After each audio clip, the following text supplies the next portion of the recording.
90 రోజుల కోర్సు పూర్తి చేస్తే చాలు 100% ప్లేస్మెంట్ సపోర్ట్ తో సాఫ్ట్వేర్ జాబ్ మీ సొంతం. వెంటనే కోడ్ జ్ఞాన్ డెస్టినేషన్ ని సంప్రదించండి. నమస్కారం సార్. నమస్తే. బేసిక్గా ఈ మధ్య కాలంలో మనం చూస్తే ఎక్కువగా బ్రేకప్స్ చూస్తూ ఉన్నాం సార్. అంటే ఒక వ్యక్తికి ఈ మనిషితోటి నేను ఉండలేను అన్న ఆలోచన ఎప్పుడు వస్తుంది, ఈ మనిషిని నేను ఇంకా వదిలేయాలి అన్న స్టేజ్కి ఎప్పుడు వస్తారు సార్?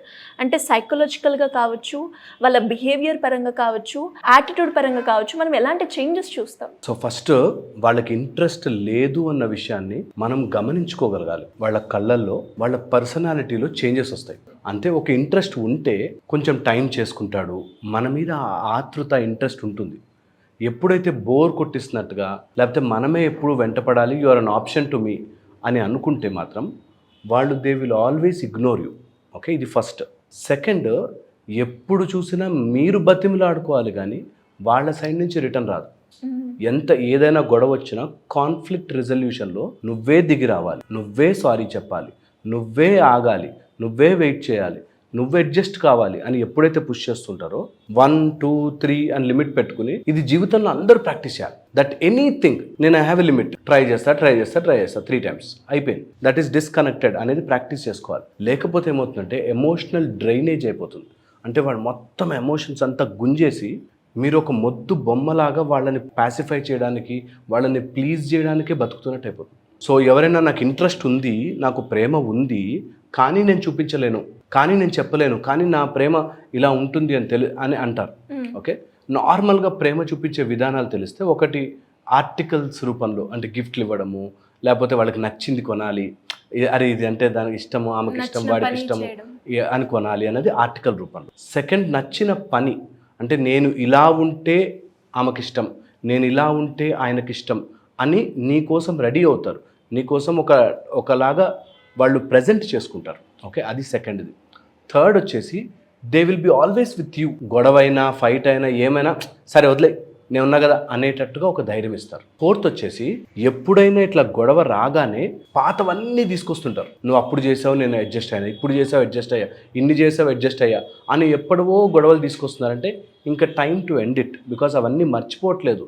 టైం లోపల కాల గర్భంలోకి ఇవన్నీ కలిసిపోవాలి థాట్స్. అలా కలవకుండా గుర్తుపెట్టుకుని లెక్కలేసుకుంటున్నాడంటే చాలా డేంజరస్ కింద లెక్క. అండ్ ఫిఫ్త్, మనం ఒక వీడియో కూడా చేసుకున్నాం, ఎమోషనల్ డిపెండెన్సీ క్రియేట్ చేయడం. అలా గనక క్రియేట్ చేస్తున్నారంటే నెవర్ ఎవర్ వాళ్ళ వెనకాల పడవద్దు. వాళ్ళకి ఇంకా టాటా బై బై చెప్పేయడమే కరెక్ట్. చాలామంది టాటా బై బై చెప్తున్నప్పుడు ఆర్ విడిపోతున్నప్పుడు చాలా భారమైన మనసుతో విడిపోతుంటారు. నేనంటే ఇది యాక్చువల్లీ గుడ్ ఫర్ యూ. నీకు అలాంటి వ్యక్తి నీ లైఫ్లో లేకపోవడము, ఆ ఎనర్జీ వ్యాంపైర్ నిన్ను వదిలి వెళ్తున్నారంటే నువ్వు హ్యాపీ ఫీల్ అవ్వాలి. దీంతోపాటు మనం ఎప్పుడైనా ఇలాంటి మెమరీస్ని గుర్తు చేసుకుంటున్నప్పుడు చాలా బాధేస్తుంది. అరే నేను అంత ప్రేమించానే, నేను అంత ఇచ్చానే, నేను అంత ఇష్టపడ్డానే, ఎందుకు ఈ సెపరేషన్ అని. ఎప్పుడైనా అట్లా ఉంటే గుర్తుపెట్టుకో, మీరివ్వడము మీరు అప్పర్ హ్యాండ్, తీసుకోకపోవడం వాడి కర్మ. ఇది చాలా ఇంపార్టెంట్. సో ఆ పాజిటివ్ మైండ్ సెట్ కూడా, అంటే ఒక పర్సన్ని మనది అని యాక్సెప్ట్ చేసినప్పుడు ఆ టైం కావచ్చు, అంటే పేరెంట్స్కి ఇచ్చే స్పేస్ ఏదైతే టైం ఉంటుందో ఆ టైం కూడా ఇక్కడే పెట్టడం కావచ్చు, అండ్ తనకు నచ్చిన పని చేయడం కావచ్చు, మీరు అన్నట్టుగానే ఇవన్నీ కూడా చూపిస్తూ ఉంటారు. ఎప్పుడు ఎంత ఇంపార్టెంట్ తెలుసా, అలా ఎవరైనా ఇష్టపడే వాళ్ళని పోగొట్టుకున్నవాడు అన్ని దరిద్రాల్లోకి ముఖ్యమైన దరిద్రం. ఇష్టపడే వాళ్ళు లేకపోవడం లైఫ్లో, నువ్వు ఇష్టపడ్డ వాళ్ళు కాదు, నిన్ను ఇష్టపడే వాళ్ళు లైఫ్లో పోగొట్టుకుంటే దరిద్రంలో ఒక భాగం అది. సో లైఫ్లో చాలా కోల్పోతారు. దెర్ ఇస్ అ కార్మిక దోషం దాంతో ఎఫెక్ట్ అయి ఉంటుంది. సో అందుకని జీవితంలో ఎవరినైనా బాధ పెట్టచ్చు, కానీ నిన్ను ఇష్టపడే వాళ్ళని బాధ పెట్టకూడదు. ఈ మధ్య సినిమాల్లో కొట్టచ్చు, లేకపోతే తిట్టచ్చు, నీ అనుకున్న వాడిని ఏదైనా అనొచ్చు, తప్పు మాట. ఫ్రెండ్స్ మధ్యలో సారీ థ్యాంక్స్ ఏంట్రా అంటారు, చాలా తప్పు మాట. నిజంగా వాడు ఎంత క్లోజ్ అయితే వాడి ఫీలింగ్ నువ్వు అర్థం చేసుకుని, ఒకవేళ హర్ట్ చేస్తే సారీ చెప్తావు, థ్యాంక్స్ చెప్తావు. నీ అనుకునే వాళ్ళ దగ్గర క్లోజ్నెస్ ఉంటుంది. వాళ్ళకు కూడా సారీ థ్యాంక్స్ చెప్పకపోతే బయట వాడికి సారీ థ్యాంక్స్ చెప్పాలా? అవసరం లేదు. ఫ్రెండ్స్ అంటే దగ్గర అవుతున్న కొద్దీ ఒక టైప్ ఆఫ్ రెస్పాన్సిబిలిటీ పెరుగుతుంది. అరే నేను వాడిని హర్ట్ చేయకూడదు, ఇది నాకు ప్రెషియస్ అని తెలిసిన రోజున డెఫినెట్లీ వాళ్ళు మన కోసం టైం కుదుర్చుకుని వాళ్ళు మన కోసం జీవితాన్ని వెచ్చిస్తారు. అలాంటి వాళ్ళని మాత్రం ఎట్టి పరిస్థితుల్లో నెగ్లెక్ట్ చేసుకోకూడదు. నెగ్లెక్ట్ చేసుకుంటే మాత్రం నష్టపోయేది వాళ్ళే. ఇది ఒక ఆస్పెక్ట్ అయితే, ద సెకండ్ ఆస్పెక్ట్ వచ్చేసి నార్మల్గా సైకలాజికల్గా మన దగ్గరికి ఏదో వస్తున్నప్పుడు వద్దు అనుకుంటున్నామంటే లేని దానికోసం దేనికో ట్రై చేస్తున్నట్టు. ఇది లా ఆఫ్ యూనివర్సల్ ఫిలాసఫీ. ఏంటంటే నువ్వు ఏదైతే కోరుకుంటావో అది నీ నుంచి దూరం అయిపోతుంది నువ్వు ఎవరికైనా దూరం చేస్తే.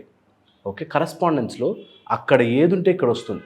నిన్ను స్లోగా, నువ్వు ఇప్పుడు ఒకళ్ళు నిన్ను కావాలనుకుంటున్నారు, నువ్వు వాళ్ళని నెగ్లెక్ట్ చేస్తున్నావు.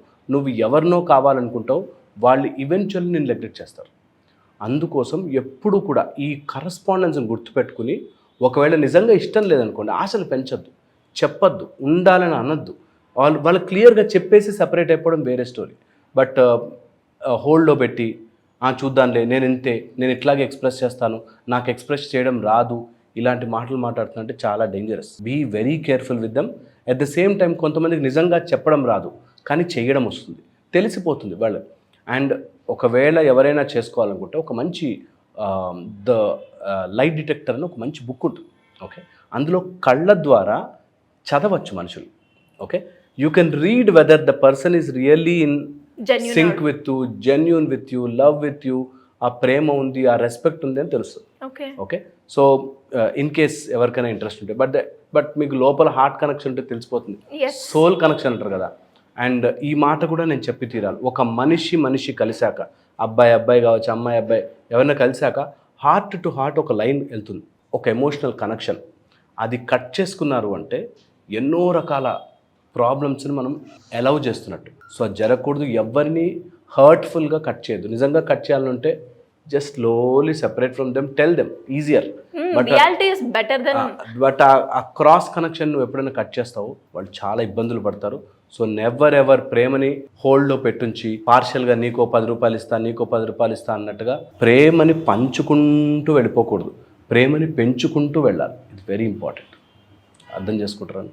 True sir. అండ్ నిజంగానే అంటే చాలామంది అమ్మాయిలు కూడా, అంటే ఒక అమ్మాయే కావచ్చు, అబ్బాయే కావచ్చు, ఒక వ్యక్తిని ప్రేమించాము నిజంగా అన్నప్పుడు వాళ్ళు దూరం అవుతున్న సంఘటన ఏదైతే ఉంటుందో అది తీసుకోలేని సిచ్యువేషన్, భరించలేరు. ఎస్పెషల్లీ నాది అనుకున్నప్పుడు ఆ టైము, ఆ వాల్యూ, ఆ ప్రయారిటీ, డిసిషన్, ఎవ్రీథింగ్ ఒక్కసారి ఇంకా డిపెండ్ అయినప్పుడు ఇంకా నెక్స్ట్ అది మనకు ఉండదు అన్నప్పుడు అది తీసుకోలేరు. అలాంటి వాళ్ళు 2 విధాలుగా సెపరేట్ అవుతారు తెలుసా. ఒకటి ఆ హర్ట్తో మొండిగా అయిపోతారు, లేదా ఆ హర్ట్ నుంచి నేర్చుకుని బెటర్ అవుతారు. So I want all of you, ఎవరైనా ఇలా లవ్ బ్రేకప్ నుంచి కానీ ఏదైనా రిలేషన్షిప్ బ్రేక్ అవుతుంటే ఎదగండి. డోంట్ బికమ్ సోర్, పుండులాగా మారిపోద్దు, హీల్ అయ్యి బెటర్ అవ్వాలి.